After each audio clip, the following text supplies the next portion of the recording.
नमस्कार, बहुत बहुत स्वागत आपका। आप देख रहे जेके 24/7 न्यूज। आपके साथ मैं हूं कुणाल गोस्वामी। तो लोकसभा चुनाव 2024 की तारीखों के ऐलान में महज कुछ चंद दिनों का फासला बाकी है। ऐसे में तमाम राजनीतिक दल अपने अपने सहयोगियों के साथ एक नई रणनीति की खोजने की तैयारी में चल रहे हैं। बड़ी बात यह है कि सभी दल अपने अपने सहयोगियों के साथ अपने अपने चुनावी रणनीतिकार के हिसाब से हर बार नई रणनीति बना रहे हैं और उसी के तहत समाजवादी पार्टी ने यूपी में अपने कई प्रत्याशियों के नामों का ऐलान कर दिया, जबकि दूसरी तरफ प्रत्याशियों के ऐलान के साथ हर वो नेता अब रणनीति भी बना रहा है। इधर दिल्ली में आम आदमी पार्टी ने कांग्रेस के साथ गठबंधन कर दिल्ली में 4 प्रत्याशियों के नामों का ऐलान कर दिया। वहीं बीजेपी ने 195 सीटों पर अपने उम्मीदवार घोषित कर दिए हैं, लेकिन महाराष्ट्र में बीजेपी ने अभी तक एक भी उम्मीदवार के नाम का ऐलान नहीं किया। अंदर खाने से खबर सामने आई है कि बीजेपी के लिए साल 2024 में महाराष्ट्र एक बड़ी चुनौती के रूप में उभरा है। महाराष्ट्र में 3 दल एक साथ अपनी सीटों को लेकर दावेदारी ठोक रहे हैं और सीट शेयरिंग का फॉर्मूला महाराष्ट्र में तय कर पाना बीजेपी के लिए बड़ी चुनौती भी है। ऐसे में सूत्रों के मुताबिक महाराष्ट्र की 48 सीटों में से 32 से ज्यादा सीटें पर बीजेपी चुनाव लड़ सकती है और बाकी बची सीटों में 10 सीटें शिवसेना शिंदे गुट को दी जाएंगी। वहीं दूसरी तरफ बाकी बची सीटों पर अजीत पवार गुट अपनी चुनावी किस्मत को आजमाता हुआ नजर आएगा। लेकिन जिस हिसाब से सीटों को बांटने को लेकर तमाम रस्साकसी चल रही है, क्या इतना आसान होगा पिछली बार की परफॉर्मेंस को दोहरा पाना? इसी पर हम चर्चा को आगे बढ़ाएंगे। कुछ बेहद खास मेहमान भी हमारे साथ जुड़ेंगे, लेकिन शुरुआत बड़ी अहम खबर के साथ कर रहे हैं। नजर डालिए इस वक्त की बड़ी खबर पर महाराष्ट्र से जुड़ी, जहां पर महाराष्ट्र एनडीए में सीट शेयरिंग पर पेच फंसा हुआ नजर आ रहा है। अजीत पवार के नेतृत्व वाली एनसीपी 10 सीटों पर अड़ी है, जबकि शिवसेना शिंदे गुट ने 22 सीटों का दावा ठोका है। अजीत पवार और एकनाथ शिंदे गुट के दावों से दबाव भारतीय जनता पार्टी नजर आ रही है। बहरहाल काफी घंटों की मशक्कत चली। गृह मंत्री अमित शाह, जो भारतीय जनता पार्टी के चुनावी चाणक्य भी कहे जाते हैं, उन्होंने साफ कहा कि प्रेशर पॉलिटिक्स के बजाय उन सीटों पर दावेदारी ठोकी जाए जहां पर 100% चुनाव जीतने की संभावना, चाहे शिंदे गुट हो या अजीत पवार गुट हो, उसको नजर आ रही है। बहरहाल कुछ जानकारियां आपकी टीवी स्क्रीन पर, जहां पर पिछले चुनाव की नतीजे देखिए। बीजेपी ने 25 सीटों में से 23 सीटों पर चुनाव जीता था, जबकि 23 सीटों पर लड़ी शिवसेना ने 18 सीटें जीती थी। अब शिवसेना के 2 फाड़ होने के बाद शिंदे गुट के पास 13 सांसद हैं, जबकि अजीत पवार खेमे के पास महज 1 लोकसभा सीट है। दूसरी तरफ कांग्रेस, उद्धव गुट और शरद पवार गुट बीजेपी की परेशानी किस तरह से बढ़ा सकते हैं, यह भी एक बड़ा महत्वपूर्ण सवाल सामने आ रहा है। तो शिंदे गुट में के अंदर जो खेमे से खबर आ रही है, उसके मुताबिक शिंदे गुट ने 22 सीटों पर चुनाव लड़ने की इच्छा जाहिर की है। वहीं अजीत पवार के गुट वाली एनसीपी 10 सीटों पर चुनाव लड़ने की इच्छा भी जाहिर कर रही है। यानी महाराष्ट्र में पेच फंसा है और बीजेपी के लिए इस चुनावी पशुपेश से निकलना आसान नहीं है। तो ऐसे में बीजेपी और उसके सहयोगी दलों में बगावत के सुर भी कई बड़े सवाल खड़े कर रहे हैं। इसी पर हम चर्चा को आगे बढ़ाएंगे, लेकिन कुछ महत्वपूर्ण सवाल।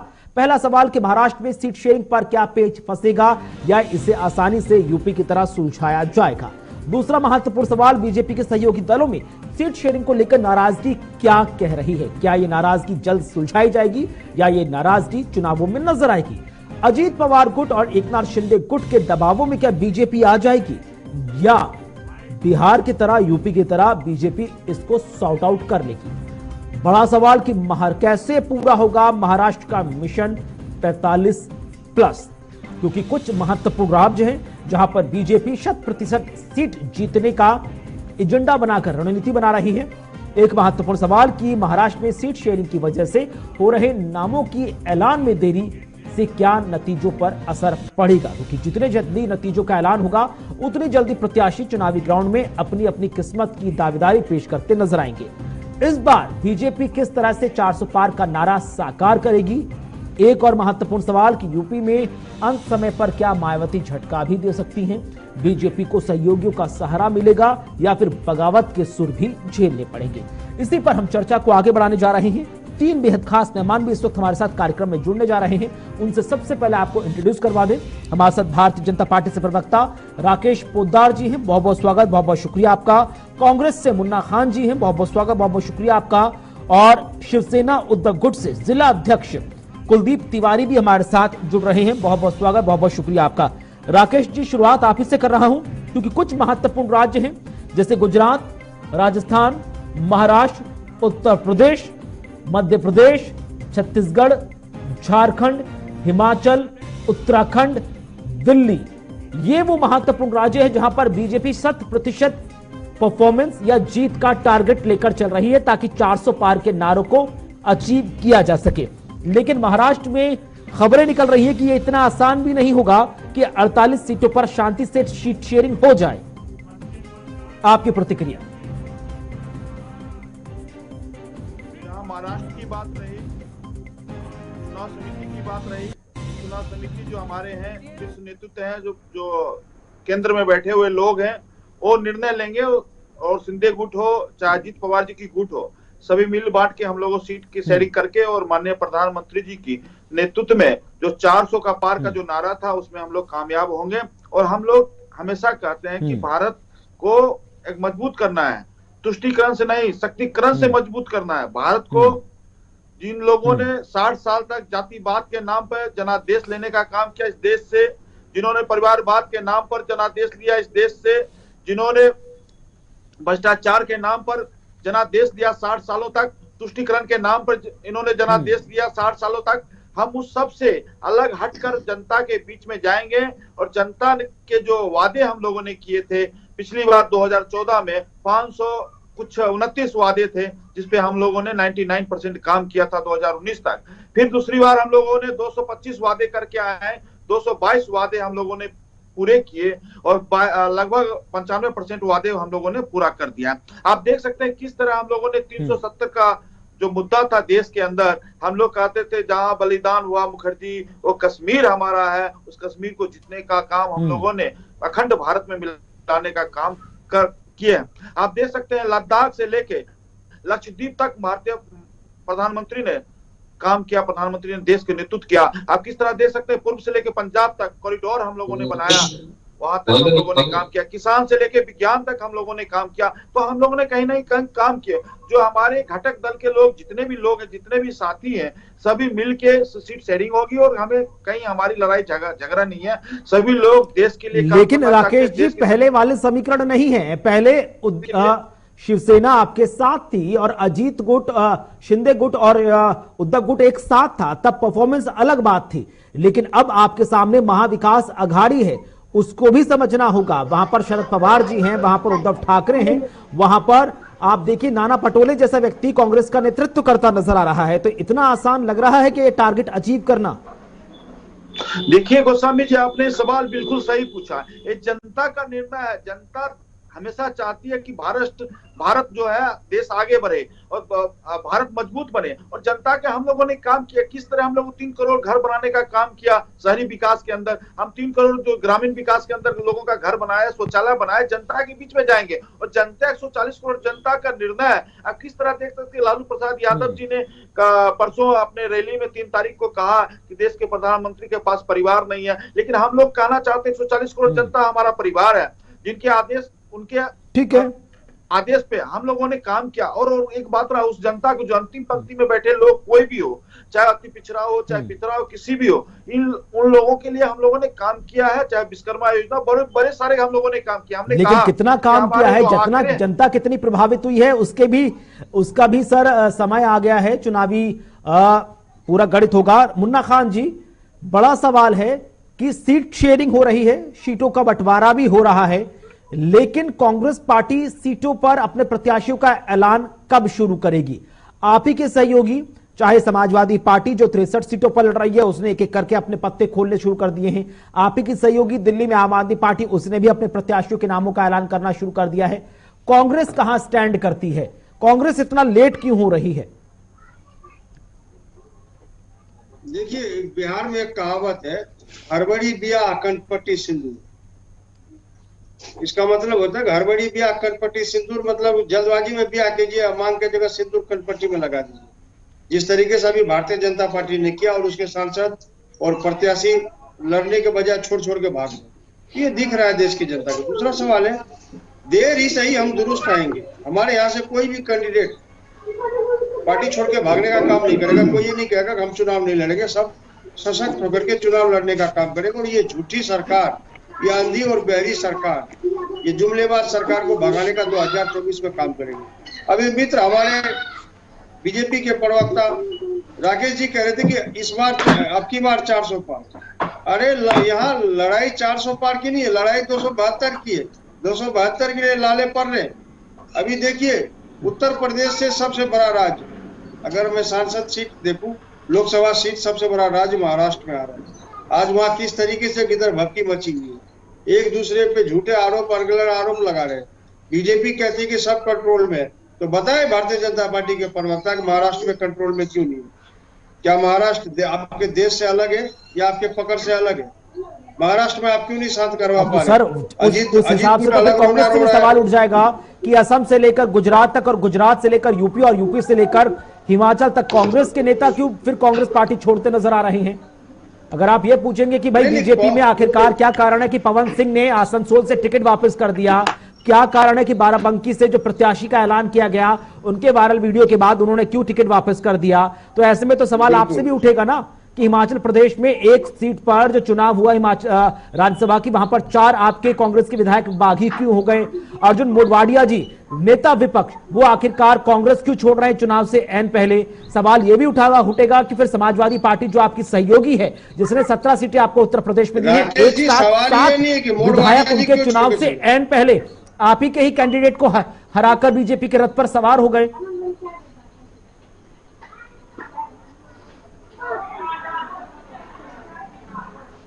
मुन्ना जी, आवाज पहुंच रही है आप तक? जो सीट लोकसभा के लिए प्रत्याशी चुने गए बीजेपी के द्वारा, हमारे बीजेपी के प्रदेश अध्यक्ष जेपी नड्डा जी के द्वारा, आखिर वजह क्या रही कि लोग मना करें कि नहीं मैं चुनाव नहीं लड़ूंगा भारतीय जनता पार्टी के साथ, हमें इलेक्टोरल बोर्ड पर चुनाव नहीं लड़ना है, हमें अब ऐसी सरकारें नहीं चाहिए, ऐसी पार्टी नहीं चाहिए? क्योंकि आज दिख रहा है कि 2 गुजराती किस तरीके से, नहीं उनसे मैं सवाल ले लूंगा, लेकिन सर एक महत्वपूर्ण सवाल, ठीक है ठीक है, कुलदीप तिवारी जी हमारे साथ जुड़े हुए हैं, शिवसेना के उद्धव गुट के जिलाध्यक्ष हैं। स्वागत, शुक्रिया आपका कुलदीप जी। शिवसेना की अगर हम बात करें तो इस वक्त उद्धव गुट कहां स्टैंड करता हुआ नजर आ रहा है? पिछला चुनाव तो बीजेपी के साथ ज्वाइंट अलायंस में लड़ा था, तब शिंदे जी भी आपके साथ थे, शिवसेना को संयुक्त रूप से जाना जाता था। अब शिवसेना की ताकत कहां स्टैंड करती है? देखिए, शिवसेना की ताकत तो सर पता होगा कि शिवसेना की ताकत कितनी, क्योंकि शिवसेना के लिए 23 सीटों की बात हो चुकी है, जो हमारे अलायंस पार्टनर है कांग्रेस और शरद पवार जी। दूसरी बात, जो राकेश जी भाजपा के प्रवक्ता है, नारा दे रहे 400 पार। अरे भाई, आप 400 पार क्या 500 पार का नारा दे दो, और एक आध 2-4 सीट और नया बना के तो उसका भी नारा दे सकते हो। आप भ्रष्टाचार की बात करते हैं, भ्रष्टाचारियों को आप, जब एनसीपी के अजीत पवार जी उधर रहते तो आप भ्रष्टाचार कहते हैं। पूरी पार्टी तो आपकी भ्रष्टाचारियों से भर गई है, चाहे वो अजीत पवार जी हो, चाहे हेमंत शर्मा जी हो, और जो भी आपके यहाँ पे हैं वो बड़े बड़े नेता जो भी थे, शुभेंदु अधिकारी जी हैं, वो सब आप भ्रष्टाचारी थे जब तक दूसरों की पार्टी में थे। वो भाजपा के साथ आए, वॉशिंग पाउडर मोदी आ गया, क्या है?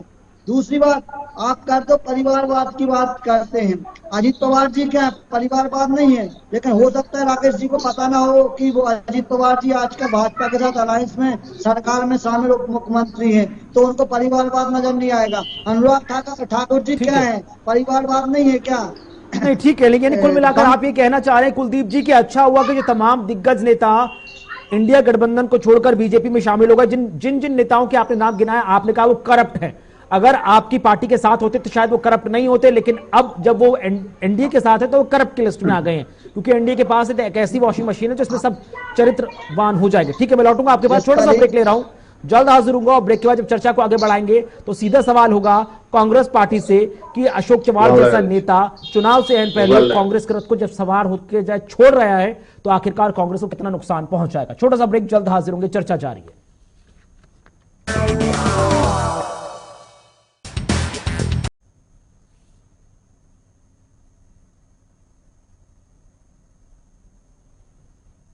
स्वागत है आपका ब्रेक के बाद। तो लगातार हम चर्चा को आगे बढ़ा रहे हैं, जहां पर चुनाव सर पर है और चुनाव से पहले सीट शेयरिंग को लेकर चाहे इंडिया गठबंधन हो चाहे एनडीए गठबंधन हो, दोनों में चुनावी रणनीति के हिसाब से एक एक मोहरे बहुत उसी हिसाब से फिट किए जा रहे हैं। बहरहाल ब्रेक से पहले मुन्ना खान जी आप तमाम सवाल उठा रहे थे बीजेपी पर कि आखिरकार कई नेता टिकट क्यों वापस कर रहे हैं, क्या कई नेता इच्छा क्यों नहीं जाहिर कर रहे हैं। यानी कुल मिलाकर आपने गौतम गंभीर से लेकर डॉक्टर हर्षवर्धन तक और डॉक्टर हर्षवर्धन से लेकर आपने पवन सिंह तक का नाम ले लिया, लेकिन क्या कांग्रेस पार्टी इस बात का चिंतन मंथन कर रही है कि आखिरकार हाल फिलहाल में कई दिग्गज नेता, चाहे मिलन देवड़ा हूं, चाहे अशोक चव्हाण हूं, चाहे बाबा सिद्दीकी हूं, चाहे हम बात कर लें आपके अर्जुन मुडाविया जी की, ये तमाम लोग कांग्रेस पार्टी क्यों छोड़ते हुए नजर आ रहे हैं? क्या कारण है कि कांग्रेस पर इतनी वो पकड़ नहीं रही कि आखिरकार अपने जो शीर्ष नेतृत्व हैं उनको वो होल्ड कर पाए? और नो डाउट आपने हिमाचल से लेकर उत्तर प्रदेश में देख लिया ना कि इंडिया गठबंधन कितना कमजोर पड़ रहा है। लिटमस टेस्ट था राज्यसभा सीट। तो देखिए राकेश जी, बिल्कुल सरल तरीके से समझने की जरूरत है।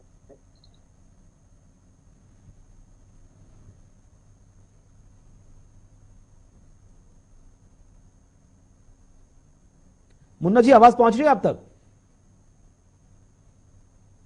तो शायद आवाज नहीं पहुंच पा रही। ठीक है राकेश जी, आपके पास आऊंगा। सीधा स्पष्ट सवाल है जो कांग्रेस पार्टी सवाल उठाती नजर आ रही है कि आखिरकार क्या कारण रहा कि कई नेताओं के टिकट काटने पड़े हैं और कई नेता ऐसे हैं जो इच्छा जाहिर नहीं कर रहे चुनाव लड़ने की। कोई राजनीति से संन्यास लेता नजर आ रहा है, तो कोई कह रहा है कि उसे क्रिकेट पर ज्यादा फोकस करना है। देखिए गोस्वामी जी, भारतीय जनता पार्टी हमेशा लोकतांत्रिक पार्टी है और पार्टी में एक हमारा संविधान है, नियम है और कानून है। उस कानून के अनुसार लोगों का टिकट कटता है और उसके बाद जिसका परफॉर्मेंस अच्छा होता है, जो अच्छा काम करते हैं, उनको टिकट दिया जाता है। अगर उन्होंने उसकी जनता के बीच में मतलब 1680 दिन ना रहे या कुछ ऐसे ना रहे, कुछ कमियां दिखती है, तो उनका भी टिकट कटता है। और रहा कि हमारे पास 16 करोड़ कार्यकर्ता है जिनको भी मौका मिलना चाहिए, इसलिए हम लोग काम करते हैं। हम दूसरी बात करना चाहते हैं कि आप अरविंद केजरीवाल जी की साथ इनका गठबंधन है कांग्रेस का। आप देख सकते हैं कि अपना दिल्ली के अंदर उनका गठबंधन है, लेकिन पंजाब के अंदर गठबंधन नहीं है, हरियाणा में गठबंधन है और गोवा में जाके एक सीट पे लड़ते। मतलब इन लोगों का सिर्फ मानसिकता एकदम महत्वाकांक्षी वाला है और ये लोग को भारत से लेना देना नहीं, अपने परिवार अपने कुनबे को आगे बढ़ाना। मैं कहना चाहता हूं इनके साथ 7 परिवार के पार्टियां जुड़ी हुई है, जैसे उद्धव ठाकरे जी की पार्टी है। उद्धव ठाकरे हमेशा चाहते हैं कि आदित्य ठाकरे किस तरह महाराष्ट्र का मुख्यमंत्री बन जाए। अखिलेश यादव जी की बात करते हैं, मुलायम सिंह यादव अपने जीते जी में अखिलेश जी को मुख्यमंत्री बना दिए, फिर दोबारा लगते हैं कि हम किसी तरह मुख्यमंत्री बन जाए। अनंत प्रकार ममता बनर्जी चाहती है अभिषेक बनर्जी बन जाए। लालू जी चाहते हैं कि जब भी मौका मिलता है राबड़ी को, तेजस्वी को, तेज प्रताप को, मीसा को बनाते हुए आप सोचता है कि मेरा बेटा बिहार का मुख्यमंत्री बन जाए। शरद पवार चाहते हैं कि किसी तरह मेरी बेटी मुख्यमंत्री बन जाए। फारूक अब्दुल्ला चाहते हैं कि अमर अब्दुल्ला मुख्यमंत्री रहा फिर दोबारा से बन जाए। इन लोगों को कोई लेना देना नहीं है, विकास के मुद्दे पे नहीं लेना देना है। हम कहते हैं कि सुनिए गोस्वामी जी, इन लोगों को कोई लेना देना नहीं है। और मैं हमेशा कहता, देश के प्रधानमंत्री सदन के अंदर राहुल गांधी जी को हमेशा कहा कि आप कम से कम देश के अंदर, देश की जनता ने 10 साल आपको विपक्ष में बैठने का मौका दिया, कम से कम आप अपनी उपस्थिति तो दर्ज करवाइए। लेकिन वहां भी कहीं नहीं उतरते हैं। और हम कहते हैं कि दुकान पे 10 साल से पुरानी दुकान पर एक ही माल, राहुल गांधी राहुल गांधी। अरे भैया नया चेहरा लाइए, नया चेहरा लेके देश के लिए काम कीजिए। इनको कुछ नहीं सिर्फ परिवार से लेना है। सोनिया जी चाहते हैं किसी तरह मेरे देश का प्रधानमंत्री मेरा बेटा बन जाए। ठीक है, यानी कुल मिलाकर एक बार फिर से आप सीधे सीधे परिवारवाद पर आरोप लगाते नजर आए। कुलदीप तिवारी जी, सीधा स्पष्ट सवाल कि आखिरकार क्या परिवारवाद इंडिया गठबंधन में है या नहीं है? अगर नहीं है तो आखिरकार जो पटना में हमने देखा कि अखिलेश यादव, तेजस्वी यादव, राहुल गांधी, क्यों कोई आम कार्यकर्ता बड़े मंचों पर इंडिया गठबंधन का मंच शेयर करता हुआ नजर नहीं आता? अब तक भी जितने समाजवादी पार्टी ने जो उत्तर प्रदेश में जारी किया या आम आदमी पार्टी ने दिल्ली में जारी किए, वो सारे ऐसे नजर आ रहे हैं कि बड़े शीर्ष नेतृत्व ग्राउंड जीरो पर कार्यकर्ताओं पर फोकस क्यों नहीं कर रहा है इंडिया गठबंधन? और दूसरा बड़ा महत्वपूर्ण सवाल, अब शिवसेना उद्धव गुट जब आम जनता के बीच जाएगा चुनाव में, तो आपका रिपोर्ट कार्ड आप क्या लेकर जाएंगे? महाविकास अघाड़ी का या शिवसेना ने जो बीजेपी के साथ सरकार चलाई थी उसको आप अपने रिपोर्ट कार्ड में शामिल करेंगे, उसके प्लस पॉइंट्स? जी राकेश जी कहते परिवारवाद की एक डेफिनेशन तय होनी चाहिए। यदि कोई फिल्म इंडस्ट्री में है और उसका बेटा अपनी कड़ी मेहनत से परिश्रम करके आगे जाता है तो उसमें क्या दिक्कत है कि उसकी बनाई हुई फिल्म में जो मूवी है वो हिट होती है, सुपर हिट होती है, तो उसमें क्या परिवारवाद क्या होता है। राहुल गांधी जी आज जिस तरीके से भारत जोड़ो यात्रा कर रहे थे और उसके बाद भारत जोड़ो न्याय यात्रा चल रहे थे, भाजपा के नेताओं को करना चाहिए ना, उसमें समझ आ जाएगी कि पैदल चलने में कितना दर्द होता है, कितनी कठिन परिश्रम होता है। आदित्य जी उद्धव जी की बात करते हैं, अजीत पवार जी इनके साथ चले गए तो अजीत पवार जी का परिवारवाद खत्म हो जाएगा। नीतीश इसके दुष्यंत चौटाला जी जो हैं इनके साथ में है तो उनका परिवारवाद खत्म हो जाएगा। अभी तक शिवसेना इनके साथ में थी तो कोई परिवारवाद नजर नहीं आ रहा था, लेकिन अब शिवसेना ने इनको डिच कर दिया तो इनको परिवारवाद अब शिवसेना का नजर आने लगा। दूसरी बात, हमारा रिपोर्ट कार्ड जो आप बता रहे हैं, ये तो मैं नहीं कह रहा ना, शायद आप कह रहे हैं, मैं तो अपनी पार्टी का पक्ष रखूंगा, लेकिन सुप्रीम कोर्ट ने कोरोना काल में सबसे ज्यादा तारीफ किसकी की थी? महाराष्ट्र सरकार की तारीफ की थी। उस टाइम मुख्यमंत्री कौन थे? उद्धव ठाकरे जी और थे। तब बीजेपी जिस और आप तरीके से पार्टी अलायंस में थे, तो वही तो सीधा स्पष्ट सवाल है कि शिवसेना का रिपोर्ट कार्ड कौन सा होगा, जो महाविकास अघाड़ी गठबंधन का होगा, या वो रिपोर्ट कार्ड के आप प्लस पॉइंट गिनाएंगे जो बीजेपी के साथ आपने सरकारें चलाई? नहीं, निश्चित तौर पर महाविकास अघाड़ी हो, आगे स्टेयरिंग हमारे हाथ में थी तो हम अपने जो जिस चीज की हमारे पास स्टेयरिंग होगी उस गाड़ी को हम आगे बढ़ाएंगे। तो जो हम अपना महाविकास अघाड़ी वाला जो हमारा रिपोर्ट कार्ड है, कोरोना काल में जिस तरीके से हमने काम किया, उद्धव जी ने पूरे महाराष्ट्र को मेरा कुटुंब मेरा परिवार मान के काम किया, सुप्रीम कोर्ट ने तारीफ की, और जब भी रिपोर्ट सर्वे हुए, तमाम सर्वे हुए, उसमें हमेशा उद्धव जी का नाम दूसरे तीसरे बेस्ट मुख्यमंत्री के रूप में आया, वो हम और करेंगे। शिंदे गुट तो साफ कह रहा है कि जब शिवसेना महाविकास अघाड़ी में थी तो मैक्सिमम काम जो शिवसेना ने किए वो शिंदे गुट के किए हुए थे, लिहाजा वो काम वो अपने शिंदे गुट प्लस अपने ग्रुप में दिखाएगा। तो फिर आपके पास क्या बचा सर? ये बताइए, आप शिंदे गुट के मुख्यमंत्री कौन था? ऐसा थोड़ी होता है कि यदि अच्छा काम किया तो आप ले लोगे। तो जनता, आम जनता जानती है ना कि किसने क्या काम किया, किसने काम नहीं किया। आज आप देख रहे ठीक है, होंगे, अब एक छोटा सा महत्वपूर्ण सवाल बता दीजिए सर, 48 लोकसभा की सीटें हैं महाराष्ट्र में, शिवसेना उद्धव गुट कितने सीटों पर चुनाव लड़ने जा रहा है? 23 सीटों पर चुनाव लड़ेगी सर, जिसमें से और बाकी की सीटें आप कांग्रेस और शरद पवार गुट को बांट देंगे? जी ठीक है। मुन्ना जी आवाज पहुंच रही है आप तक? मुन्ना जी आवाज पहुंच पा रही है आप तक? आ रही। ठीक है, सीधा स्पष्ट सवाल है सर कि कांग्रेस पार्टी महाराष्ट्र में कब अपनी सीट शेयरिंग का ऐलान करेगी या किसी भी स्टेट में अपने प्रत्याशियों की पहली सूची जारी करेगी? क्योंकि आपने बिहार की एक कहावत सुनाई थी कि फूक फूक के आप कदम रख रहे हैं, देर आए दुरुस्त आए, जैसी आप कहावत भी कह रहे हैं, लेकिन हिंदी में एक कहावत है कि अब पछताए का जब चिड़िया चुग गई खेत। यानी कि मैं कोट कर रहा हूं आप ही के राजनीति के जादूगर अशोक गहलोत जी का बयान, जिन्होंने कहा था कि किसी भी लोकसभा चुनाव में या किसी भी विधानसभा चुनाव में कम से कम पहले 3 महीने पहले अपने प्रत्याशियों के नामों का ऐलान कर देना चाहिए ताकि वो व्यक्ति तन मन धन से चुनाव में लड़ जाए। 100 दिन भी नहीं बचे हैं, पूरे भारत में एक भी सीट ऐसी नहीं है जो कांग्रेस पार्टी ने अनाउंस कर दी हो।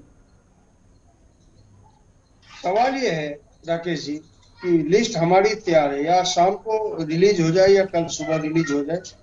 लगभग 150 सीटों की लिस्ट तैयार है और ये लिस्ट बहुत ही सोच समझकर और मजबूत और दावेदार कैंडिडेट, जीते हुए प्रबल दावेदार के लिए ये चुना गया है। इस सीट में कोई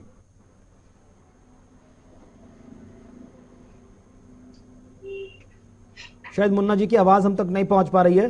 राकेश जी, बड़ा महत्वपूर्ण सवाल यहां पर यह भी खड़ा हो जाता है कि अब की बार 400 पार या बीजेपी जो 370 का टारगेट लेकर चल रही है, आखिरकार उसके पीछे का आधार क्या है, बेस क्या है? क्या 10 साल के रिपोर्ट कार्ड को आप जनता के बीच पेश करेंगे, स्टेट गवर्नमेंट के काम को आप पेश करेंगे, या मोदी के चेहरे पर ही, मोदी की गारंटी पर ही ये चुनाव लड़ा जाएगा? क्योंकि बीजेपी, कांग्रेस पार्टी या इंडिया गठबंधन बेरोजगारी से लेकर महंगाई तक के मुद्दे और किसानों के एमएसपी तक के मुद्दे को ना सुलझा पाना आपकी सरकार के कुछ नकारात्मक पॉइंट के तौर पर आम जनता के बीच रख रहा है। देखिए गोस्वामी जी, आपने बिल्कुल सही सवाल पूछा और मैं कहना चाहता हूं कि हमेशा कि हमारा मुकाबला 185 सीट पे इनके साथ है, विपक्ष में जितने भी लोग हैं, मतलब क्षेत्रीय दल और कांग्रेस के साथ है हमारा मुकाबला। 55% वोट जो हमारा ओबीसी का वोट है हमारे पास, 33% वोट दलित महादलित का वोट है, यानी टोटल हमारा 50% वोट 50% वोट जो है हम लोगों ने पिछली बार पाया था, इस बार हम लोगों को 57% वोट मिलेगा। 57 जैसे ही होगा, 58 होगा, हम लोग 50 सीट ज्यादा जीतने का काम करेंगे, यानी कुल मिला के 346 सीट हमारा होगा, भारतीय जनता पार्टी का होगा, और एनडीए घटक दल मिला के 400 के पार में सीट जाएगा। और मोदी जी की गारंटी, मोदी जी के काम के साथ हम लोग विकास के नाम पर जनता के बीच में जाएंगे। और जनता के बीच में आज नहीं, हमें लोग 18 महीना पहले जनता के बीच में गया हुआ सारे कार्यकर्ता चले गए हैं, और कुछ दिन पहले हम लोग ने नया घोषणा पत्र तैयार करने की कोशिश कर रहे हैं, और देख रहे होंगे कि हम लोगों ने एक पत्र जनता के बीच में बांटना शुरू कर दिया, और उनके जितने भी उनके वादे होंगे 2024 का, हम लोग 2019 तक पूरा करेंगे। उसी घोषणा पत्र को हम लोग लाएंगे। हमारा अपना घोषणा पत्र नहीं होगा, जनता का घोषणा पत्र होगा। जनता अपने मुद्दे को हम लोगों को लिख के दे रहे हैं, उसको हम तैयार करेंगे, तैयार करके उसको 5 साल उस जनता के मुद्दे को काम करेंगे। और ठीक है, मुन्ना जी कहना चाह रहे हैं, मुन्ना जी आप अपनी बात तो रखिएगा, लेकिन मेरा एक सीधा सवाल ले लीजिए कि कांग्रेस पार्टी आम जनता के बीच कौन सा रिपोर्ट कार्ड लेकर जा रही है? पिछले 10 साल से तो आप सत्ता से आउट हैं, और जिन जिन स्टेट्स का रिपोर्ट कार्ड आप कह रहे हैं कि आप लेकर जाएंगे, हाल फिलहाल में 3 हिंदी भाषी राज्यों में तो कांग्रेस को हार का सामना करना पड़ा, तब वहां की जनता ने ही आपको निकार दिया, तो आखिरकार रिपोर्ट कार्ड आप किस स्टेट का लेकर जाएंगे? क्या कांग्रेस के पास कोई एक ऐसा स्टेट है जहां का वो रोल मॉडल लेकर आम जनता के बीच जाए? अगर शुरुआत करें, जो लच्छेदार भाषणों में देश के प्रधानमंत्री ने झूठ बोला, और वो साबित हुए कि इतिहास में पहली बार हिंदुस्तान में ऐसे प्रधानमंत्री हुए जो झूठ बोलने में माहिर है, जुमलेबाजी में माहिर है। हमारा ये रिपोर्ट कार्ड होगा। हमारा रिपोर्ट कार्ड ये होगा कि पहले की गारंटी कोई पूरी नहीं हुई, दूसरी गारंटी दे रहे। हमारा ये वादा होगा कि ये रिपोर्ट कार्ड होगा कि 45 करोड़ युवा आपके लच्छेदार भाषणों के बावजूद भी आज बेरोजगार क्यों है। आप कहते हो देश की डीजीपी सबसे ऊपर है, तो फिर 80 करोड़ लोगों को राशन क्यों है। आपने कहा था कि मित्रों 2022 तक किसान की आय दोगुनी करेंगे, आज 1.5% आय क्यों घट रही है? तो ये झूठे चोर चोटों की सरकार है, मक्कारों की सरकार है। जनता समझ रही है, 2024 में जनता जवाब देगी, जनता सवाल करेगी इससे कि बताइए 2013 में जो आप लच्छेदार भाषण और सपने दिखाए थे, सपने के सौदागरों, क्या आज वो सपने पूरे होते दिख रहे? चाहे युवा के हो, किसान के हो, जवान के हो, व्यापारी के हो, ठीक है कि सपने का कौन सौदागर है तो वो तो सर बात हो जाएगी, लेकिन आप जो तमाम चीजें गिनाते नजर आ रहे हैं, सीधा स्पष्ट सवाल है ना सर कांग्रेस पार्टी से कि कांग्रेस पार्टी के वोटर मेन्यू कार्ड में क्या बीजेपी के डीमेरिट्स हैं या कांग्रेस का कोई प्लस पॉइंट भी है? आप जितनी चीजें गिना रहे हैं जनता के बीच, वो बीजेपी के नेगेटिव पॉइंट गिना रहे हैं, आप अपना भी तो कोई एक प्लस पॉइंट गिना दीजिए। नहीं, हम तो अगर कांग्रेस पार्टी की सरकार बनेगी तो हम पहले की तरह जिस तरीके से कांग्रेस के शासनकाल में युवाओं का उत्थान हुआ, किसानों का उत्थान हुआ, व्यापारियों का उत्थान हुआ, सभी के वर्ग के लिए, सभी जात, सभी समुदाय विशेष के लिए हम काम करेंगे। हम अडानी, अंबानी, नीरव मोदी, मेहुल चोकसी के लिए काम नहीं करेंगे। हमारा परिवार मजदूर है, गरीब है, व्यवसाय है, व्यापारी है, आप उद्योगपतियों के लिए काम नहीं करेंगे, लेकिन क्या गुटबाजी पर आप लोग काम करेंगे? जिस गुटबाजी की वजह से हाल फिलहाल में 5 राज्यों में आपकी सरकार आते आते रह गई, राजस्थान से लेकर एमपी, एमपी से लेकर छत्तीसगढ़, क्या उस पर कांग्रेस पार्टी काम कर रही है? सरकार आते आते रह गई इससे नहीं है, अब सरकार जाते जाते दिख रही है 2024 में। एक छोटा सा रिएक्शन कुलदीप तिवारी जी। देश के प्रधानमंत्री झोला उठाने जो वाले गुटबाजी हाल फिलहाल में महाराष्ट्र में नजर आई महाविकास अघाड़ी में, आखिरकार वो डैमेज कंट्रोल कैसे किया जाएगा शिवसेना उद्धव गुट के माध्यम से? आम जनता के बीच आप जाएंगे तब आप क्या उनको समझा पाएंगे कि आखिरकार उद्धव गुट की शिवसेना शिंदे गुट की शिवसेना से किस तरह से बेहतर है? देखिए राजेश जी कहते अब की बार 400 पार, यदि इनको इतना ही कॉन्फिडेंस होता तो फिर क्यों का नाम से दूसरी पार्टियों को अपने साथ में लेके आते? जैसे उत्तर प्रदेश में चौधरी जी को साथ में ले आए, बिहार में आप नीतीश जी को तोड़ के ले आए, सीबीआई इनकम टैक्स तो सब आप ही के साथ ना सर, आपके साथ हैं तो ठीक है, उनके साथ है तो फिर आप सवाल उठा देंगे। ये तो आपको आत्ममंथन करना चाहिए ना इंडिया गठबंधन को कि आखिरकार जिस जिस स्टेट से कांग्रेस की भारत जोड़ो न्याय यात्रा गुजरती है वहां वहां इंडिया गठबंधन को झटके पर झटके क्यों लग जाते हैं? सर एक बार बताइए, आप हमारे हाथ में दे दीजिए ईडी और सीबीआई इनकम टैक्स, हम ले लेंगे। आप 24 घंटे में बहुत सारे नेताओं को अपनी शिवसेना में शामिल करवा देंगे। अब ये बहुत अच्छा सवाल का जवाब है ना कि जब जब कांग्रेस पार्टी या किसी भी अन्य इंडिया गठबंधन के दल से पूछा जाता है कि आपका गुट क्यों टूट रहा है, तो आप लोग सीडी, ईडी और सीबीआई की बात कहते नजर आते हैं, जबकि बीते एक हफ्ते से भारत अंतरात्मा की आवाज और कहीं ना कहीं राम मंदिर का मुद्दा कांग्रेस के नेता उठाते नजर आ रहे हैं। बहरहाल बहुत बहुत शुक्रिया आप तीनों खास मेहमानों का हमारे साथ इस चर्चा में शामिल होने के लिए। समय इतने ही इजाजत दे रहा था, नहीं तो चर्चा को आगे बढ़ाते। कुल मिलाकर हर एक राज्य में एक एक करके सीट शेयरिंग पर बात बनती नजर आ रही है और उसी हिसाब से उन राज्यों में प्रत्याशियों को भी दोनों ही गठबंधन उतारते नजर आ रहे हैं। लेकिन देखना बेहद खास होगा कि आखिरकार कांग्रेस पार्टी की तरफ से अपने पहले प्रत्याशियों की सूची कब जारी की जाएगी और कौन कांग्रेस पार्टी की तरफ से पहला जो चुनावी भूगोल है वो फूंकता हुआ नजर आएगा। बहरहाल चर्चा में आज बस